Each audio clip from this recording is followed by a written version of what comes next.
the way you gotta believe in yourself as an artist is like the way a bad bitch who is 35 believes that she can get a millionaire. That's the type of delusion that you gotta have. You have to have. I mean, literally have to have. One, because the industry is very saturated, and two, the industry is such a shark-infested water. You gotta believe in yourself in such a way that it even makes you uncomfortable. Look at how Mike Tyson looked at it. And look at how, believing in yourself, even Kanye too, believing in yourself makes other people around you who don't believe in themselves, and makes them uncomfortable. Because you almost have to be this kind of like egomaniac in a sense, because you're told no often, you're rejected often, even you yourself reject yourself, and you want to give up at least 1 million times every month. You want to give up. You absolutely do. But when it's something that is like I feel like not that I'd be worthless, but like it's such a part of my purpose that being a creative, it would dang near be harmful to my body and spirit if I didn't do it. That's how I feel. Like, and I'm a late bloomer, mind you. I hooped for a majority of my life. I played high school ball, college ball, as well as pro semi-pro ball as well. So I arrived very late to the awareness of my creativity. It wasn't something that I really knew about for real. I knew I loved music. I knew that. I knew I loved fashion. I knew I loved creative stuff, but I didn't know where I fit in it though. I didn't know where I fit in it though, where my vision sat. So this stuff is fairly new to me. I started music in 2018.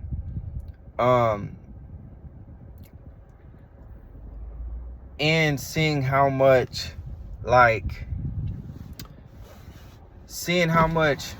God has to do with creativity, right? God has so much to do with creativity. He created this, you know what I mean? The world, nigga. He created everything.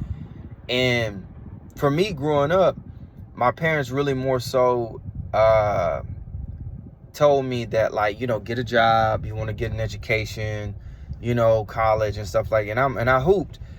And my parents didn't speak to me like NBA was a possibility, It was always like a hope. And I was pretty good. You'd have to ask the people where I'm from. I was pretty good. I'm 6'1", 6'1", and a scoring 6'6'1". And typically, when you're coming up, you got to play the role of which you're given. And look at guys like Pat Bev. A lot of people don't know Pat Bev. I think average dang near 30 points a game. 30 points a game. Sorry, phone almost dropped. Dang near 30 points a game. And he became just like a defensive specialist in the NBA. I mean, there are also guys like Allen Iverson, who was about his size too, and Jalen Brunson and Isaiah Thomas. You got to really just, it just got to be happenstance that you meet the standards of what those teams are looking for at that size. If they're fine with you scoring and that is a part of their game plan of winning, then they accept that, But they didn't really instill confidence. I had to find that on my own by way of me and my little brother. We had a court outside. We battled every single day. He was only 2 years behind me. You know how your little brother is usually ends up being taller than you, but he had some size to him too. So I credit how good I got, how fast I got, because I was on 7th grade.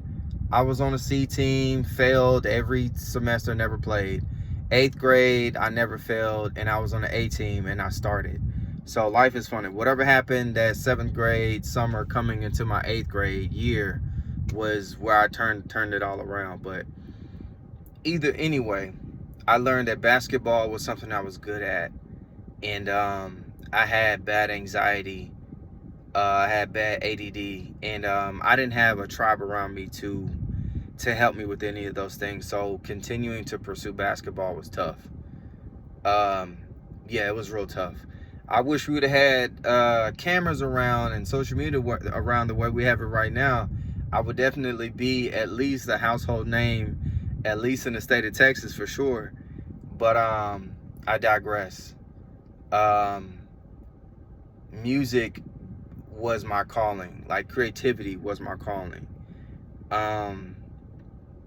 I don't know what I'll title this. I have to title this something, but the dog days or something like that, you know. But I watched a video on independent artistry with Ray Daniels, who's absolutely one of my favorites. I need to probably pay for his membership. I don't know. When you money funny, you count every penny. You count every penny. And I used to work a lot of different jobs, security and logistics, mostly, and counseling too. Yeah, counseling too. So I didn't want to go back to a 9 to 5, so I do like gig work now. And there's good and bad. There's pros and cons to it. You know, some days are good, some days are not so great. But you make do. And God took me off of another job here recently to prove a point to me, because I was so worried about the money that I wasn't focused enough on the purpose. And the purpose matters more than the money does. Because when you get the purpose down, the money comes, right? So that's where, you know, you're finding me. That's the season you're finding me in. I'm finding my, you know, I don't know if I want to say niche, but I'm finding my feet, if you will. You know, niggas like Bambi in this beat. But you'll see it on my Instagram at Brotha.B, and that's BROTHA.B, you know. But I should have been documenting this stuff a long time ago. I really should have. I'm a yapper. I say a lot, I noticed. But yeah, these are the time that I'm grinding. These are the time that I'm performing at this anime show August 21st to the 23rd called Manga Marvel Morsels. It'll be at the Travis Expo Center in Austin, Texas. Yeah, it's gonna be a wonderful show. Maybe I'll drop the ad or something like that, or link or something. But it's gonna be a super dope show. I'm in line picking up an order. But yeah, it's gonna be a super dope show. Those are some of the things I have coming up. I'm looking for opportunities to take this more serious. I have a manager meeting tomorrow. But yeah, man, these are the days. You know, these are the days. You know, Bible says David encouraged himself.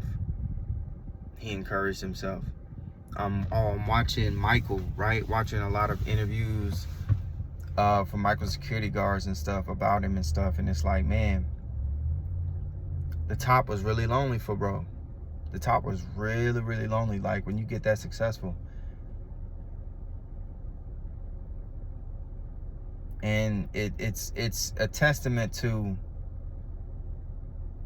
keep the right people around you, and pray and ask God for discernment to know who's the right people and who's not.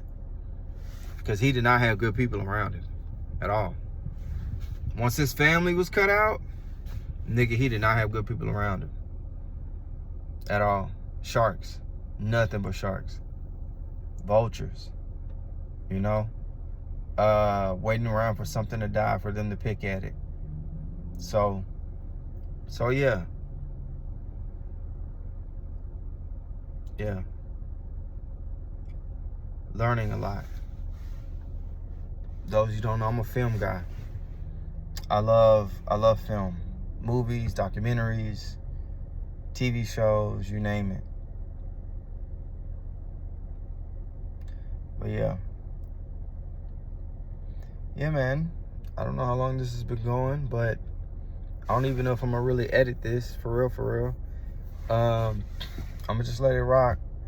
Been learning a lot from Ray Daniels. He had Brent Faiyaz, manager, on there recently, who gave a lot of game.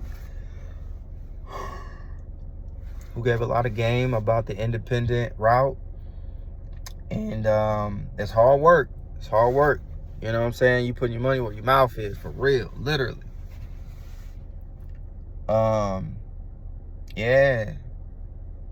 Yeah, I'm looking for a manager. I'm looking for someone who is that dedicated to go and get those deals, to go and, you know, help build the community and build the world. Because that's what you got to do, you know? That's what you got to do. I'm in Austin, Texas. You know, there's not a lot of black people, you feel me, in Austin, Texas.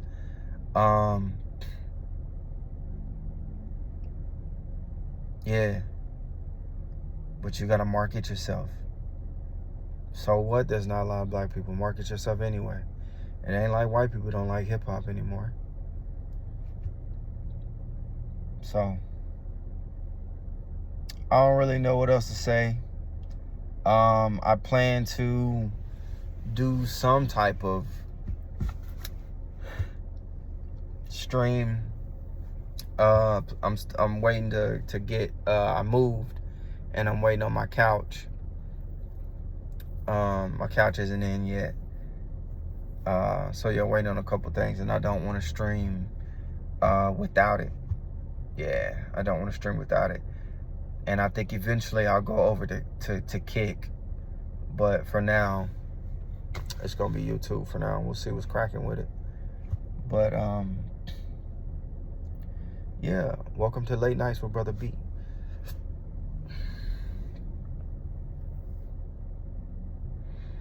Yeah, I don't know. If anything I said sparks your interest, drop it in the comments. Let me know what you think or what you feel. I have some amazing music coming. I have some amazing fashion coming as well. Please go over to the IG page to get a better look. There are some shorts that'll be posted here, but until more attention is drawn on the tube, I'll post more. You know, when I see that there's a demand for the videos, for like the music videos and stuff, I'll post more. But yeah, I don't know what I'm gonna call this. The Dog Days, the Underdog, the Unranked Legend. I may call the segment the Unranked Legend. Basically, this is me before. What, y'all want to give it an amount? Let's say this is me before I got $250,000 in my bank account. So when I get $250,000 in my bank account, that's when I'll change the segment from Unranked Legend to then Ranked Legend. Yeah. Right? Yeah. I'll change it from unranked to ranked legend type. You know what I'm saying? Type. But yeah. Appreciate y'all tuning in if you tuned in. Okay, peace.